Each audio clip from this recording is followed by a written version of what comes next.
I'm Christina Mitre, journalist and author of the Beauty Mail blog. Welcome to my podcast, where every week I will chat with top experts in cosmetics, nutrition, fitness, and wellness to help you feel good and look better.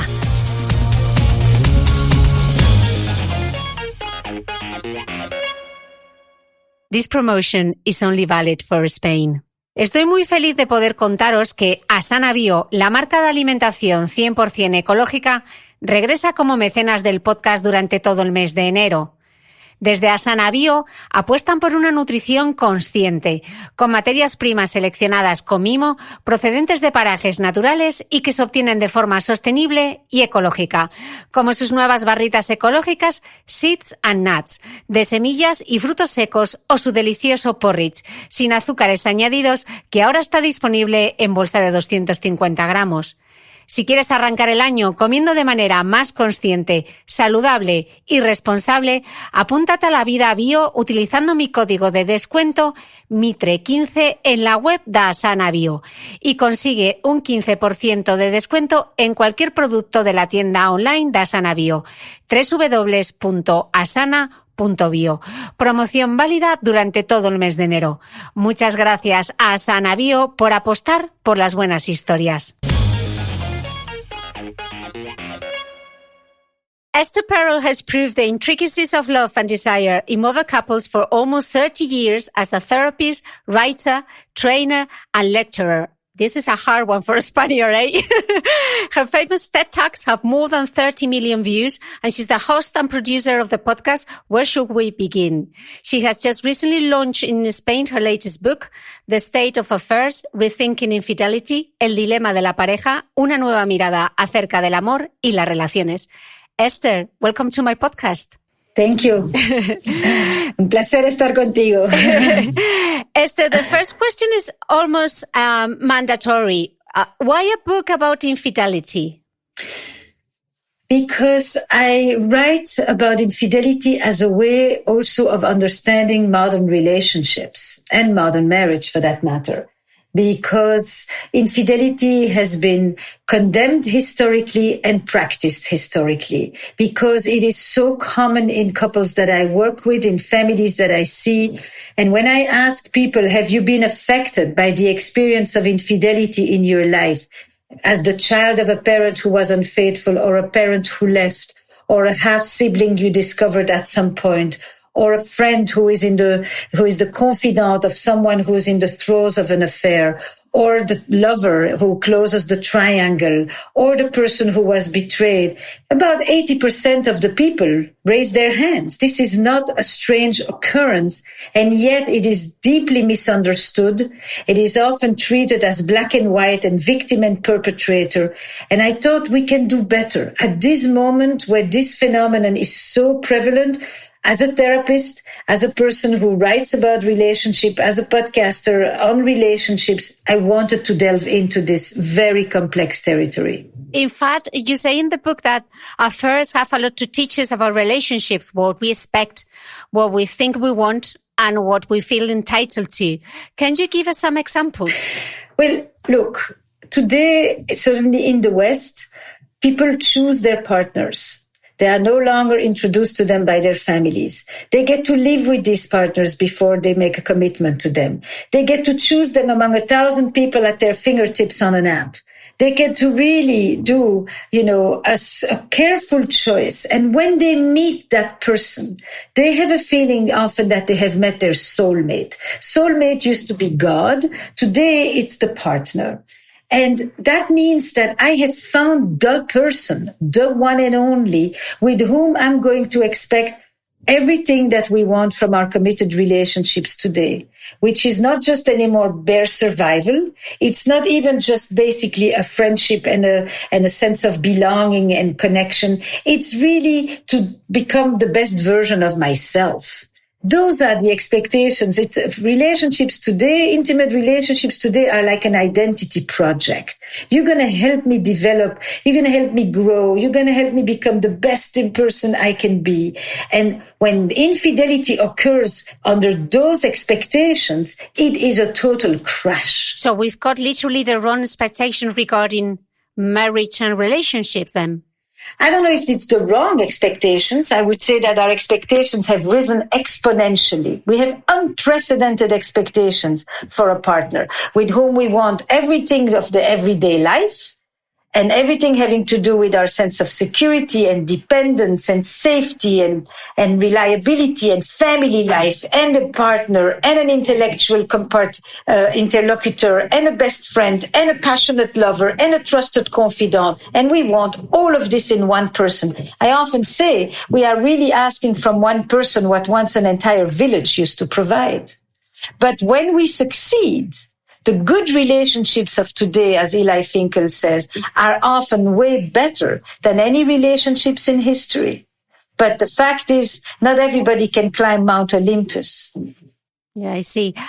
Does infidelity happen only when there's something missing in that relationship? Do happy people cheat?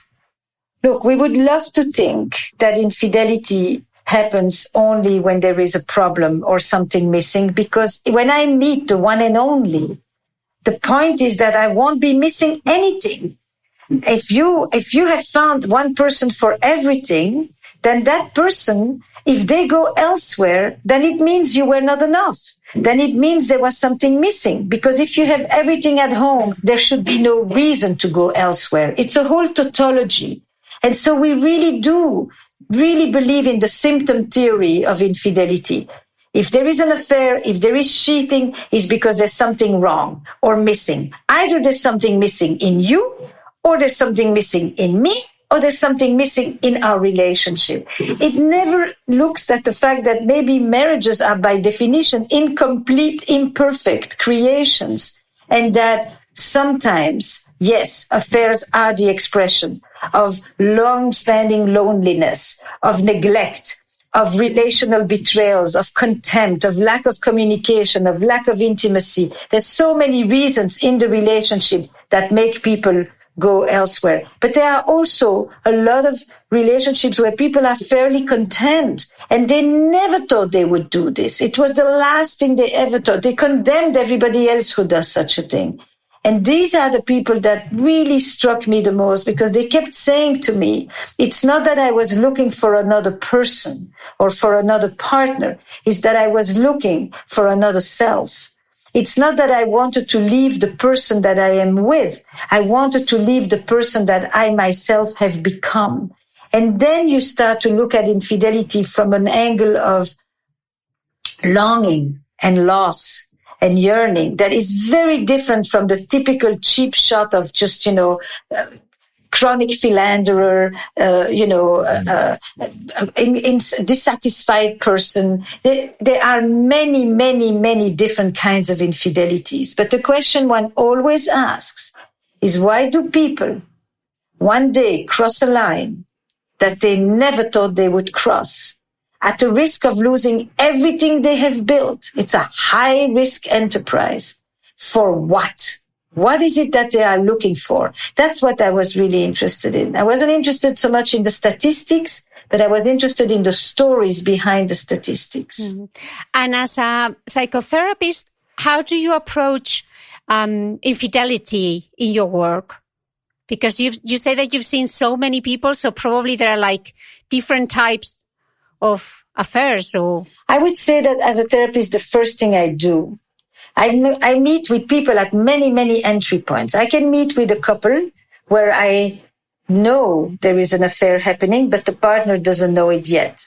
Or when I think something is happening, but nobody wants to talk about it, and nobody wants to ask the question. Or where I am with someone who has decided on their own to leave their affair, and they are in mourning about it, but they have never told it. Or where the children have just discovered the iPhone of the parent. Or where a friend has just come and told them, here is the story about your partner. Or that their parents who have been married for 40 years, the mother just leaves for another woman. Or, it is so vast. So I think that first is, which is the story here? What stage of the story am I meeting the couple, the person, or the family? And two, I am not a defender of marriage, and I am not a promoter of divorce. I am not the moral police here. I enter situations with curiosity, with a deep desire for understanding, with hoping that people will not create too much damage, long-standing damage that is intergenerational. You know, these stories go a long time. And I try to help people act with dignity and act with accountability. But if they go to you, it's basically because they want to fix it. That depends. Yes. I mean, you could say that the others go to the lawyers.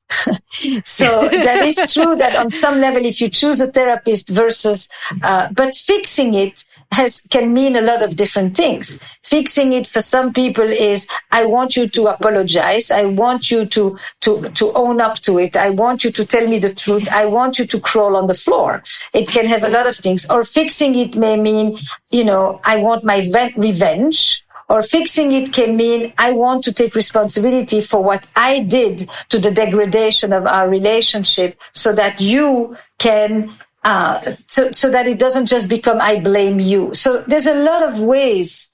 What is it that people really want? Do they want to just put it under the carpet? Do they say, you know, I don't want to talk about this anymore? Do they want to only talk about this? And there is nothing else that has ever happened in this marriage besides the affair. So I like the word staying together or fixing, but I have no idea what it means until I ask you, for you, Mitra, what is fixing? Why does sexual betrayal hurt so much? Look, I think betrayal has always hurt. Betrayal hurts because it says you put your interest ahead of mine or ours. I thought we had an agreement. I thought we had an understanding. I thought we had made promises to each other. And you went behind my back and you basically devalued our entire relationship by elevating something else. But today, the sexual betrayal hurts even more because the meaning of sex has fundamentally changed in a relationship. Sex in traditional marriage, and certainly in Spain, was for procreation. You know, it wasn't for intimacy and connection and self-exploration and transcendence. So, you know, to understand why sexual betrayal hurts, sexual betrayal hurts in particular when the meaning of sex has completely changed and has become one of the most important ingredients today to how we look at marital happiness. So that's why it hurts differently. It always has, but it hurts differently. Esther, is it possible to love more than one person at once? If you ask the people who do, they will tell you yes. I mean, this is a very philosophical question. And what kind of love are we talking about? And is it the same love or is it different love? You know, the question, but in and of itself, of course we can. Of course we can. You know, the underlying question of this is monogamy natural? No, monogamy was never meant to be natural. Monogamy is a social system. It has nothing to do with human nature. It has to do with social structures. And monogamy was forever in history primarily an imposition on women. Men have practically had a license to cheat. But, you know, men's identity and nature is seen as men are by nature not monogamous and women are by nature monogamous. Seriously? Who can make such a statement, you know? Monogamy was an imposition on women primarily for economic reasons and for patrimony. Who are these children belong to? Whose children are these? And who will get the cows when I die? And because we never could prove paternity, women had to have enforced monogamy. And men basically were considered, you know, creatures who like variety and who get bored and who by nature are conquistadors and wanderers, and women like domesticity. And this is predicated on an entire long-standing cultural and religious history that has very little to do with nature. Nature, yes, you can love many people. You said something in the book that it really got me. You say, once divorce carried all the stigma, now choosing to stay when you can leave is the new shame. And you put the example of Hillary Clinton. when people was asking, where is her self-respect because she stayed? Can you elaborate a little bit on that? I think this is one of the really important discoveries of this 10-year research on infidelity. And by the way, in the Latin continent, this is even worse for men. If it's bad for women to stay and to have to hide staying with somebody who has cheated on them, it is even worse for men. Because to the woman, they may say she's weak. To the man, they will say he's not a real man. You know, masculinity constantly has to prove itself. So why is that? It used to be that when people divorced, this was the stigma. And infidelity, people lived with it. Women lived with it. Why? Because they had economic dependence, because their children belonged to the father, because they had very little rights, and therefore you protected the family, and the stability of the family was certainly more important than your individual happiness. Marriage is no longer just about the family. Marriage is very much about the individual happiness. Women have, in many parts of the world, certainly not enough, acquired some ability to be economically independent, to be able to support themselves if they leave. And so today, the statement is, now that you can go, Miss Hillary or Miss whoever, how is it that you are willing to stay with this? For us, all these centuries that women couldn't have a choice and couldn't leave, you who can, how dare you stay? With this notion, you know, that by definition, you know, if the person cheated on you, everything has been destroyed, which sometimes is true, but sometimes is not. The same person who just cheated on you is still the one who goes visit your mother every week at a nursing home, and still the one who is making sure that your alcoholic brother can pay his rent, and still the one who is helping you with your new project because he believes in everything you do. You know, this is so simple to just say, and I'm not talking about just any kind of sex outside relationships. I'm talking about affairs in particular. This idea that the person who has had an affair doesn't love you anymore, or doesn't care about you, or is worthless, or that your entire marriage or relationship is worthless because of it, or that you don't care about them, or that you don't somewhere know that you have been rejecting them for the last 12 years sexually every time they come near you, and that you know on some level, you know, it's all of that goes in there. So that's part of the issue here of why people will stay. They will stay because they still love the person. They will stay because somewhere they know that they contributed in some way to the degradation of the relationship. They didn't create the affair, that's for sure. Two people are responsible for the relationship. One person chooses to have an affair. That's a given. They will stay because they like the life they have and they don't want to lose their entire life. They will stay because they like the economic care that they get. They will stay because they have young children. They will stay because they have a special need child. They will stay because their Alzheimer mother is living with them. There's a lot of reasons to stay in a relationship that doesn't just have to do with my personal happiness. And it's easy to just say to the women, you know, none of this matters. Your self-respect, you know, and for the men, worse. The men will live in total shame about this. They won't admit it. But it seems that when there's an infidelity, it's like if divorce is the only option, but I wonder if it's the right option. In some situations, there is very little left. And so people feel now that we can divorce, now that we can start all over, why not? You know, I will not live in a situation that is so degrading, that is so disrespectful, that is so humiliating, all of that. In other situations, people have a good marriage. This is the same question you asked me above. You know, can this happen in good relationships? And people say, I'm going to fight for you. I'm not just letting you go. I care about what we've built. And, you know, we see so many relationships where people worked through the crisis of an affair. You know, there's many other crises that couples go through, and nobody just says automatically, divorce, leave, throw the dog on the curb, get out.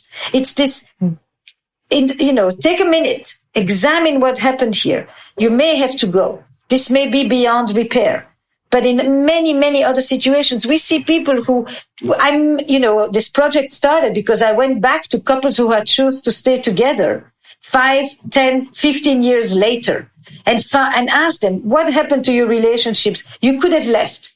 All the others left. I know what happened to them. What happened to you? And it's really interesting to see the kinds of outcomes that people have when they choose to stay together. So divorce is one option. It is not the only option, and it is not always the option. Yeah. In fact, you say in the book that people that choose to stay together despite the affair, there are 3 kinds of people: the sufferers, the builders, and the explorers. Yes. Could you please describe them a little bit? Because in my tracking, dozens and dozens of couples that I had seen over the years, I saw that, there is a group of people who stay together because they have a kind of codependence. They need each other. They can't be with each other, but they can't be without each other. Can't be with, can't be without. And they often live with the affair at the epicenter of the relationship. Everything that happens, they bring back the affair. One person comes 5 minutes late. The other one says, I waited all those years and you still can't. You can never forgive. You can never let go. You can never transcend. This thing is the organizing principle, and they are locked in a marital cell. That's the first group.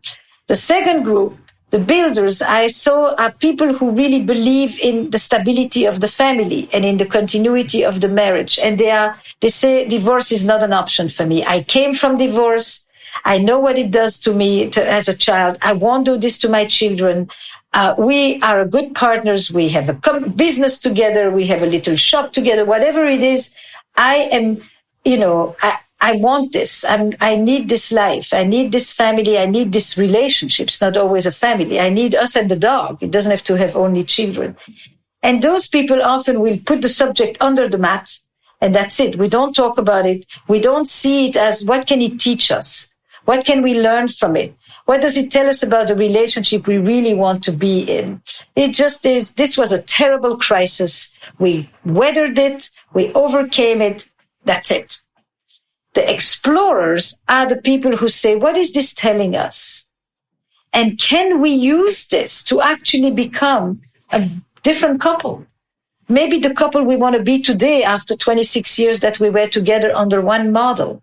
What does the affair teach us about us and about our relationship and about what we want for our future relationship?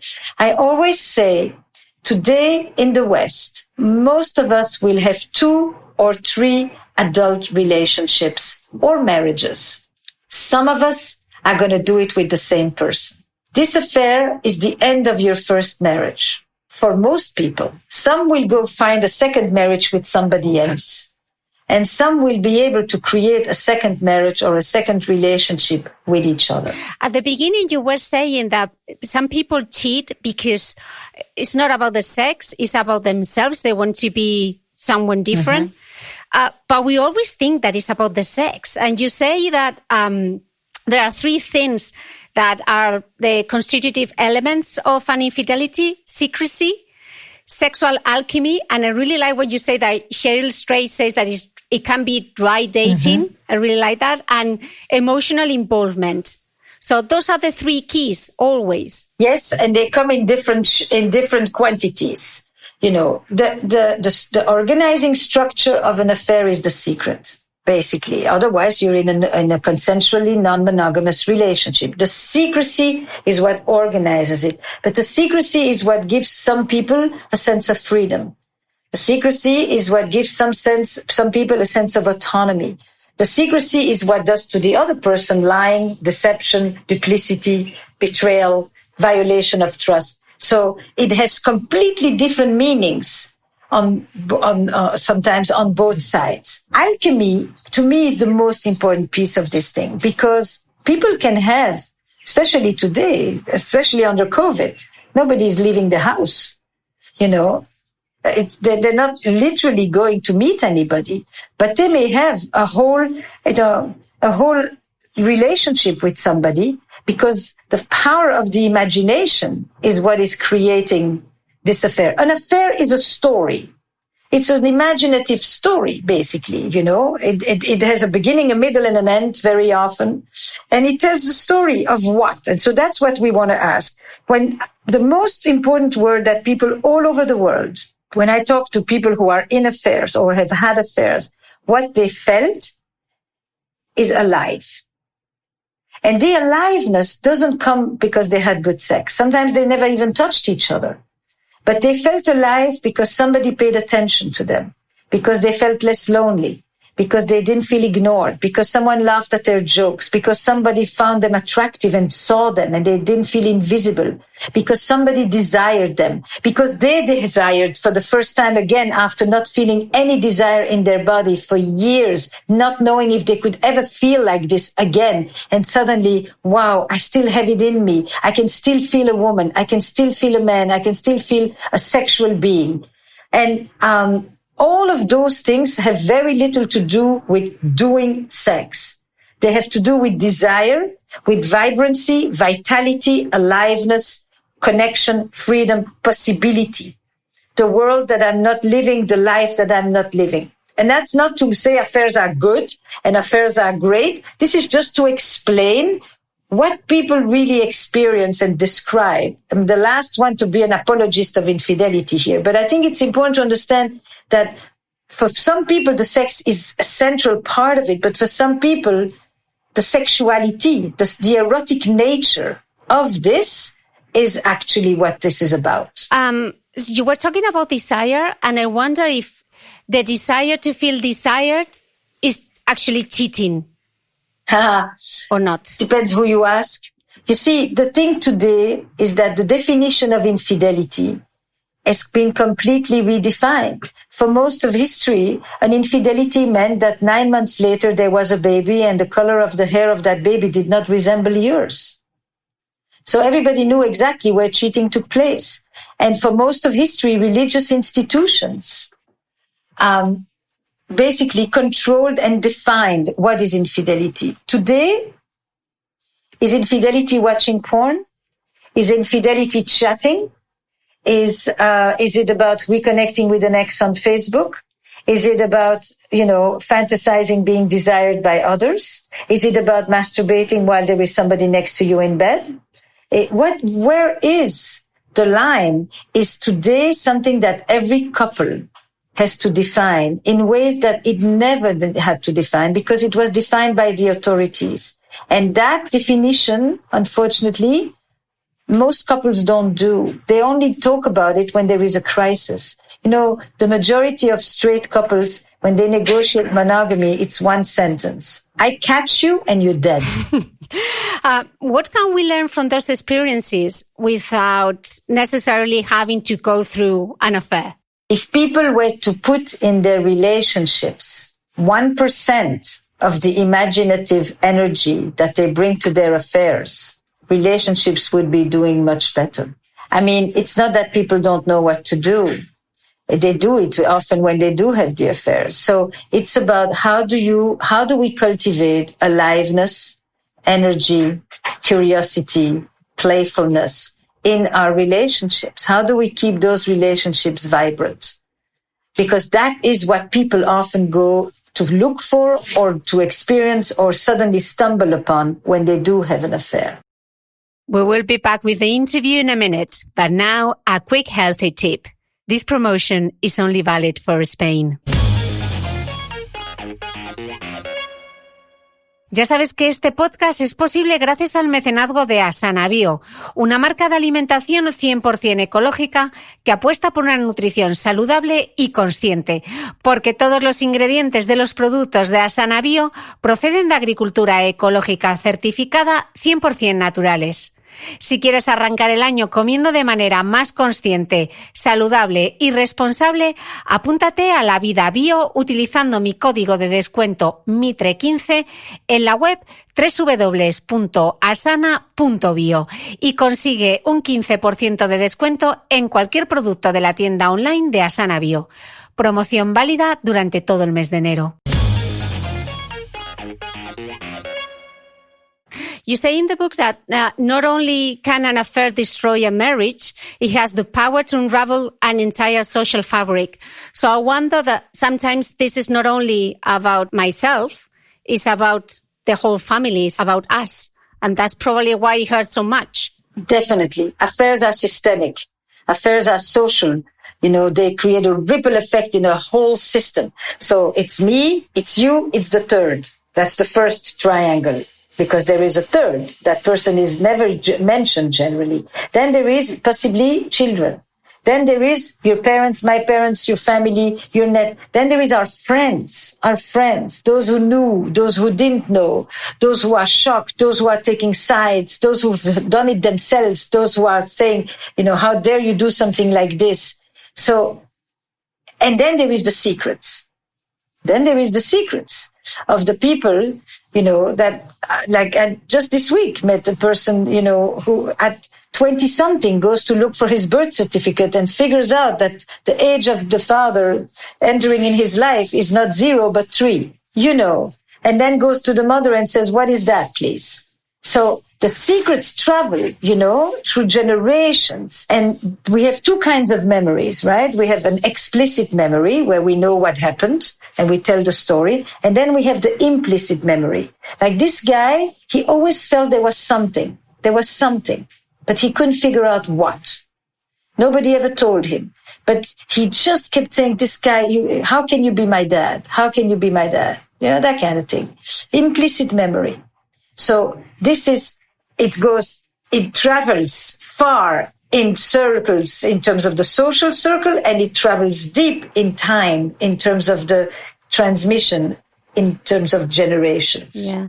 Esther, are some affairs worse than others? Oh, yes.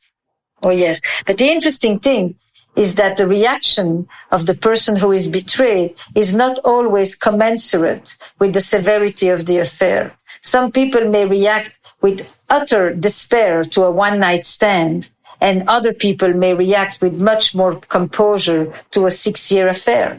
So there's one thing is to say some affairs are worse than others, but on the part of the person who is on the receiving end of this, the reaction is not always matching the severity of the affair itself. It comes from many other sources, our reaction. If we've been betrayed before, if we were abandoned before, if there was infidelity in our family, we come with a history towards this subject.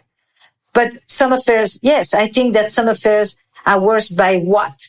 By the level of contempt, disregard, carelessness, humiliation that some people can have towards their partner. And in that sense, I would say a relationship that involves narcissism often is a more careless relationship to begin with, in which cheating is just one more way that the person can't think about the well-being of their partner. How do we recover from an experience like that? Is it possible to recover? Hard. I think that I've seen people who recovered from finding out that their partner had a 20-year parallel life with another child that was born pretty much at the same time as their own daughter. I've seen every variation of it. I think that the shame that people experience as well, that it's very complicated to find out what will help somebody say, I still want to be with you. Because otherwise I have to think that the 22 years I lived with you were a lie.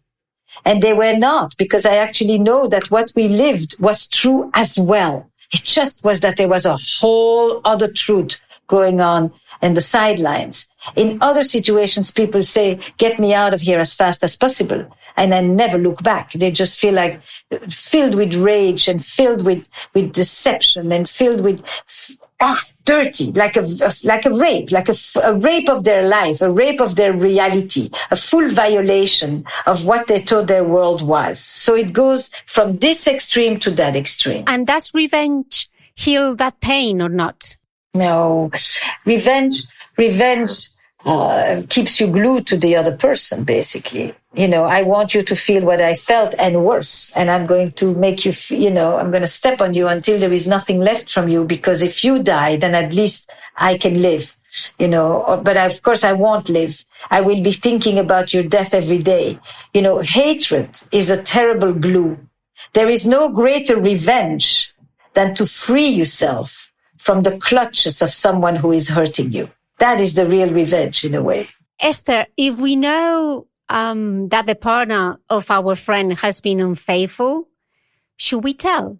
That is a very cultural question. That is a cultural. When that question is asked for me in Argentina, they say no, because it's not sure that they want to know. Because once you know, you have to act on the consequences of knowing. In America, yes, you should know your rights. So the United States is, of course, you should know. You should know because you don't get to decide, and your partner is making a unilateral decision, which of course is what an affair does. So I think there is a very cultural element to this. And I would ask you, in your circle, if you ask this, would you get diverse answers? Yes, definitely. I've got friends that they want to know and others that they don't want to know. And if you ask the same question to the mothers? To the mothers, I don't know.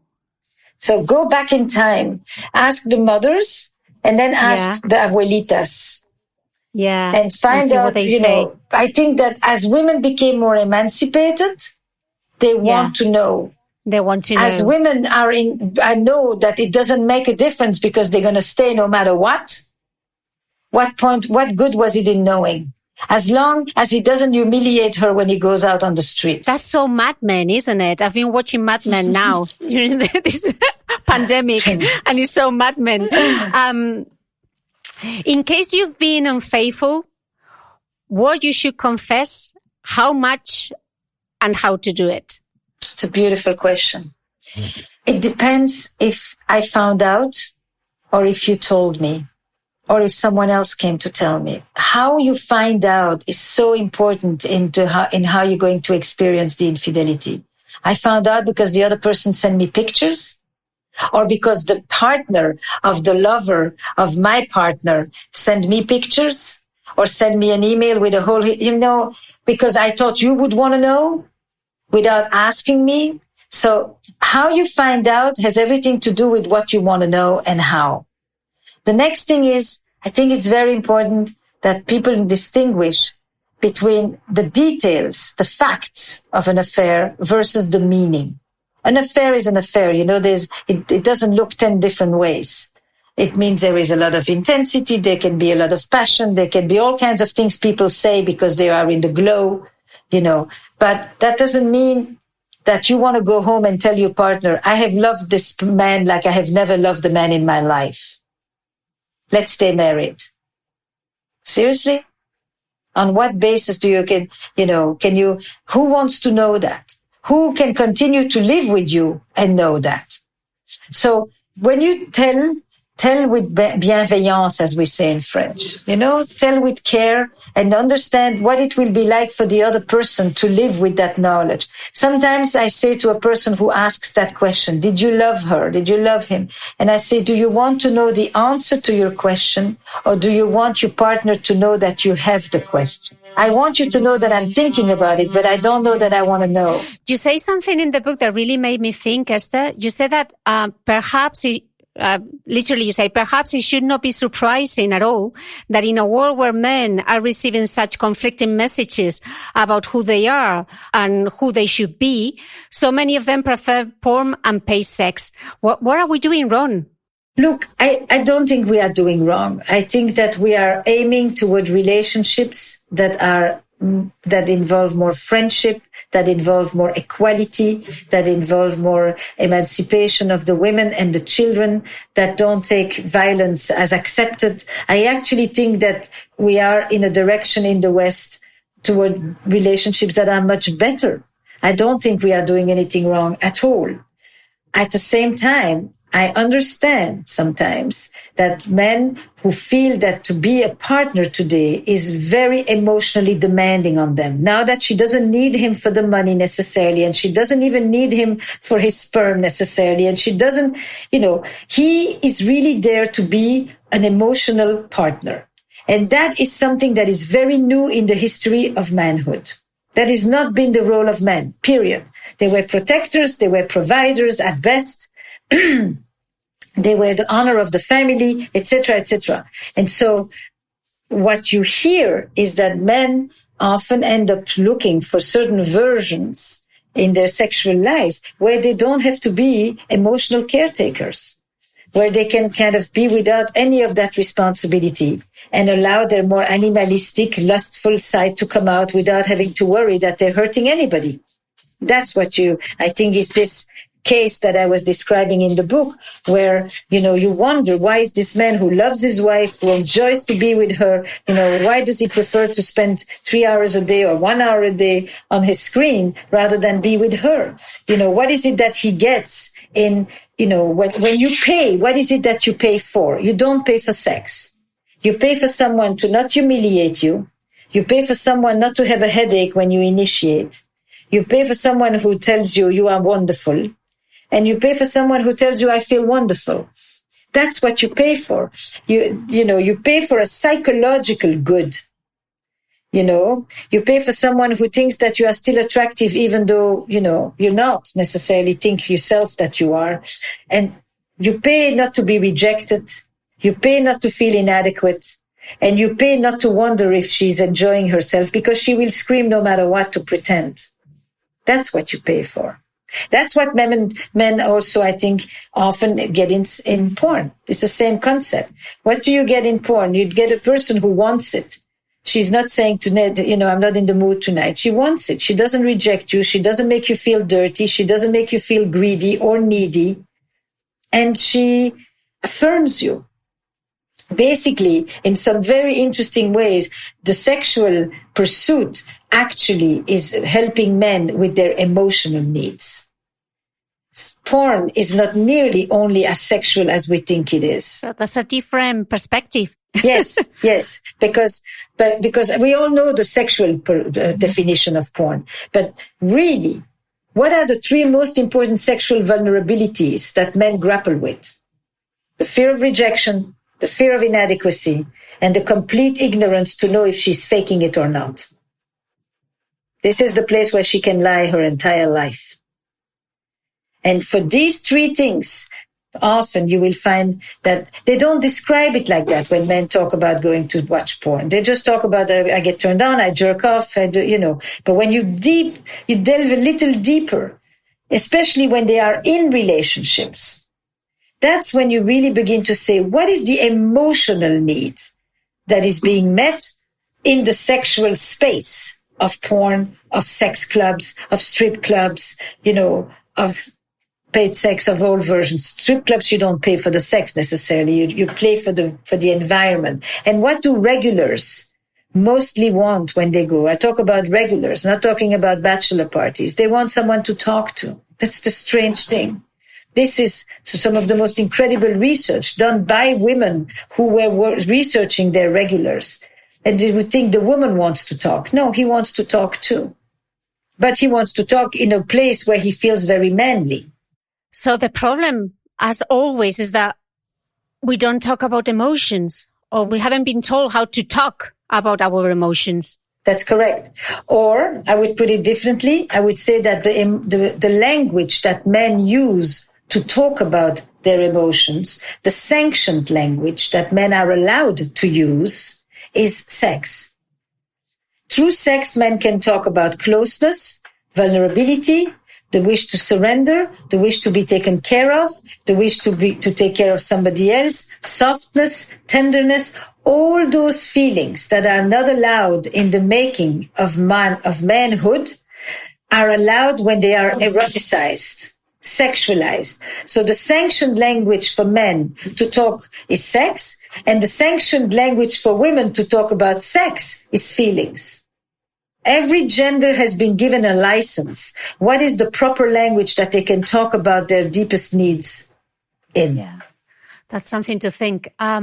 Esther, I would like to talk about divorce because in the book, you share the story of Clive and Jade, and you talk about the importance of rituals to facilitate transitions. And there's an idea that I really love. You say that divorce is not the end of a family, it's just a reorganization. Tell us about the goodbye letters, because I think it's such a great tip to share with the listeners. And the goodbye letters, especially when people have been deeply, deeply hurt. I just now did a session, where I worked on goodbye letters in a couple where she left to be with another partner after 42 years. So begin with that, right? Marriages never lasted 42 years throughout history. So they ended. The idea that you could have more than one was, unimaginable. Monogamy was one person for life. Today, monogamy is one person at a time. It's a very different definition of monogamy. And when people say it was a failed marriage after 42 years, I think it's a terrible disservice. They have 3 children. They have 7 grandchildren. They have built homes. They have buried parents. They have dealt with illness. They have been for each other in multiple ways that marriage was about. The fact that they felt lonely at times, the fact that one person fell in love with someone else, all of that is there, but that is not the whole story of the marriage. So I start by saying, I want you to say goodbye to your relationship and to each other. And I want you to do it in 4 parts. What I take with me from our relationship. What I hope you take with you from me. What I wished I had done differently, for which I take responsibility. And what I wished you had done differently. And and that's kind of the frame of this. So that people are not just going into revisionist history. This was a waste of my time. What did I do here? 4 decades, It's true if it's 15 years too. But the idea is what you take with you. And if you are able to say this ended, but there were some good things that I carry inside of me, you have a much better chance for the next round.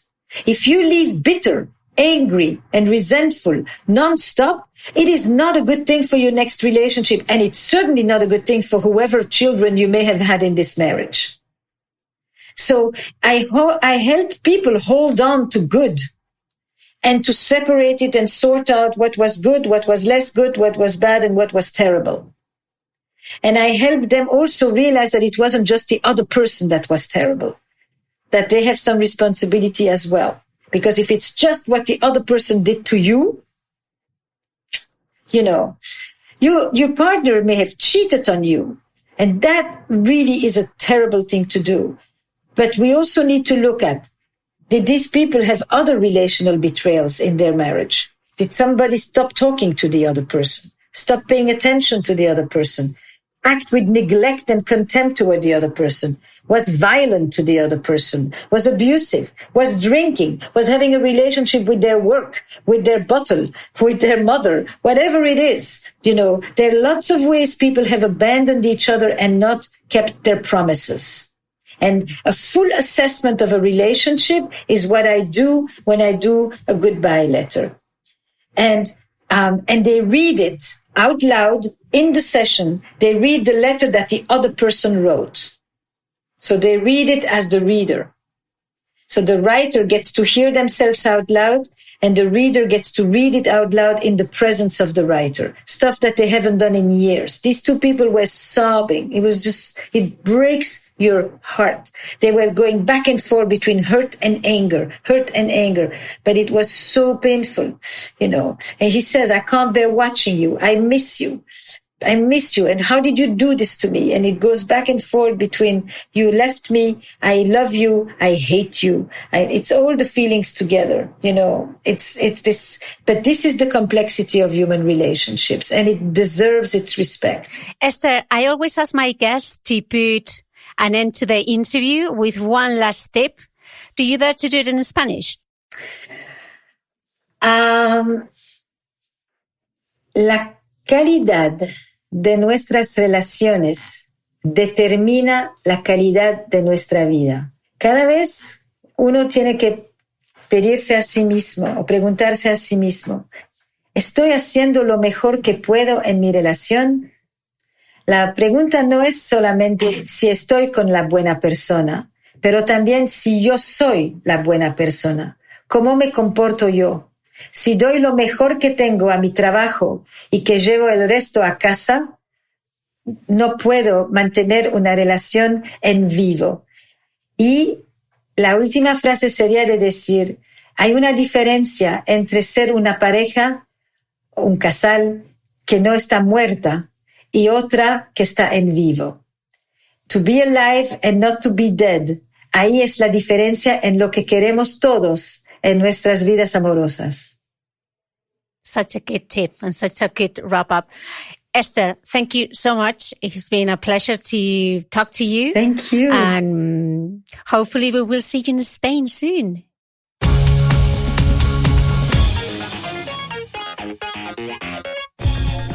Don't forget that all the notes for this episode are in my blog, thebeautymail.es. Also, if you don't want to miss an interview, subscribe to the Christina Mitra podcast on your regular podcast app. And one last favor. If you listen to me on Apple Podcast, give me a few stars and leave a review. That way, you will help this podcast to continue growing. Thank you very much. You will be hearing from me again next Sunday.